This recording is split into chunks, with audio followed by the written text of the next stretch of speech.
सबैलाई स्वागत छ मेरो यस युट्युब च्यानलमा। आज हामी काठमाडौँ उपत्यकाको ऐतिहासिक चोबारबाट यात्रा सुरु गर्दै शान्ति, प्राकृतिक र आध्यात्मिक स्थल फर्पिङको डल्लुतर्फ जाँदैछौँ। चोबार जहाँ इतिहास, संस्कृति र प्रकृतिको अनौठो सङ्गम भेटिन्छ। बागमती नदीको गहिरो गल्छी, वरिपरिको हरियाली डाँडाहरू मनलाई आफै शान्ति बनाइदिन्छ। बाइकको इन्जिनसँगै हावाको स्पर्श, घुम्तीदार सडक, सानो गाउँ बस्ती र बाटोभरि देखिने हिमाल, पहाडको झल्को, यो यात्रा केवल गन्तव्य होइन, अनुभव हो। यो बाटो मात्र होइन, यो एउटा अनुभूति हो। हावाको स्पर्श, इन्जिनको आवाज, मनभित्रको स्वतन्त्रता, हरेक मोडमा नयाँ दृश्य, हरेक किलोमिटरमा नयाँ कहानी। बाइक चलाउँदा गन्तव्य भन्दा पनि यात्रा नै रमाइलो लाग्छ। जहाँ बाटो छ त्यहाँ मेरो साहस छ।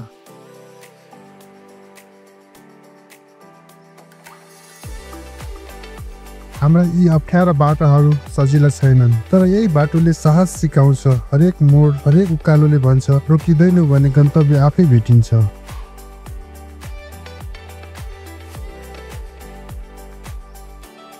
पहाडी बाटो, चिसो हावा र मेरो बाइक, यही स्वतन्त्रताको असली अनुभूति। जहाँ बाटो सकिन्छ त्यहाँबाट यात्रा सुरु हुन्छ। कहिलेकाहीँ हराउनु पनि जरुरी हुन्छ आफैलाई भेट्नको लागि।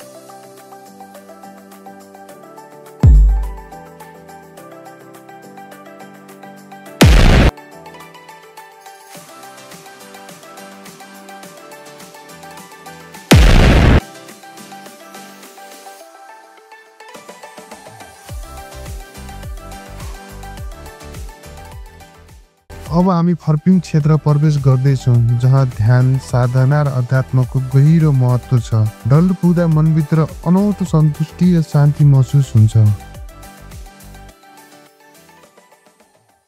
म अहिले गुरु रिम्पोचेको विशाल प्रतिमा भएको प्रवेशद्वारमा आइपुगेको छु। यो केवल एउटा गेट होइन, यो त आत्मशुद्धिको प्रवेशद्वार हो। गुरु रिम्पोचेको चरणमा आइपुग्दा मन आफै शान्त हुन्छ र यात्रा भित्रतिर मोडिन्छ।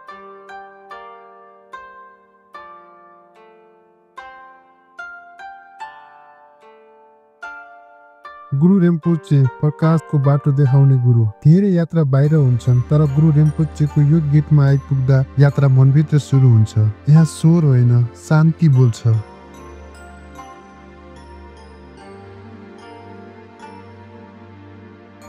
हरियाली वन, चिरबिराउँदा चराहरू, शान्त बग्ने हावाको स्पर्श र मनलाई गहिरो शान्तिमा डुबाउने वातावरण। यहाँ पुग्ने बित्तिकै मनको सबै अशान्ति विचारहरू आफै थामिनेछन्। यस केन्द्रको हरेक कुनामा करुणा, ध्यान र आत्मबोधको ऊर्जा महसुस गर्न सकिन्छ।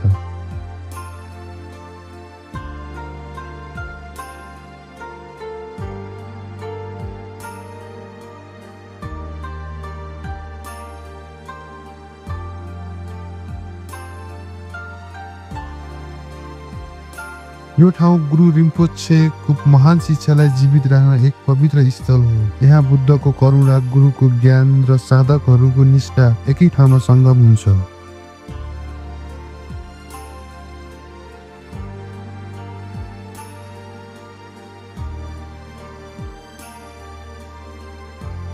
यस ठाउँमा ध्यान केवल अभ्यास होइन, यो जीवनशैली हो। बिहानको मौनता, मन्त्र जप, समाधि ध्यान र मन आत्माको गहिरो शुद्धिकरण। यहाँ समयको अर्थ हराउँछ र आत्मा आफ्नै वास्तविक स्वरूपसँग भेट गर्छ।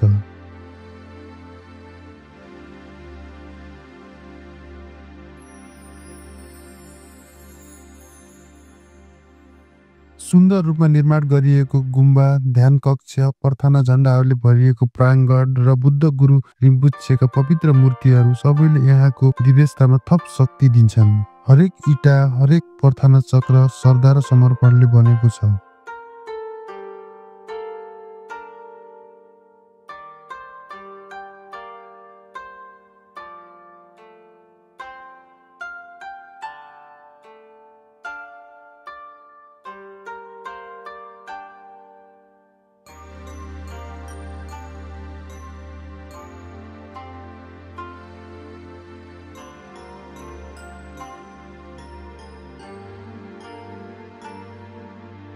यदि तपाईँ दैनिक जीवनको तनावबाट टाढा केही समय आफ्नो आत्मासँग बिताउन चाहनुहुन्छ भने यो स्थान तपाईँको लागि नै हो। यहाँ आएपछि मन हल्का हुन्छ, आत्मा उज्यालो हुन्छ र जीवनलाई हेर्ने दृष्टिकोण परिवर्तन हुन्छ।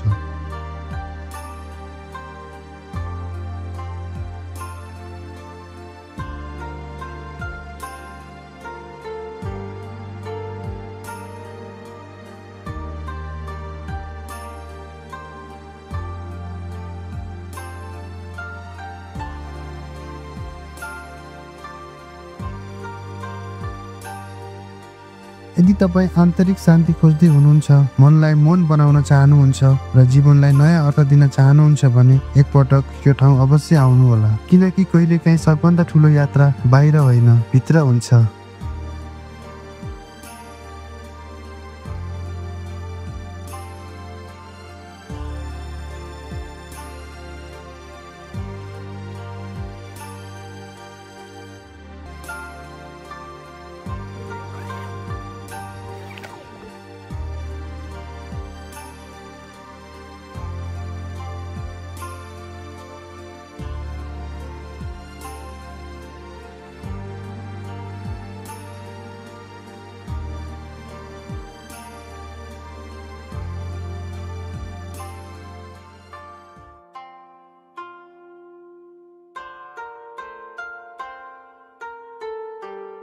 चाहे तपाईँ साधक हुनुहुन्छ, आध्यात्मिक खोजीमा हुनुहुन्छ वा केवल शान्ति चाहनुहुन्छ, यो स्थान सबैको लागि खुल्ला छ। यहाँ कुनै भेद छैन, केवल करुणा, शान्ति र आत्मबोध मात्र छ।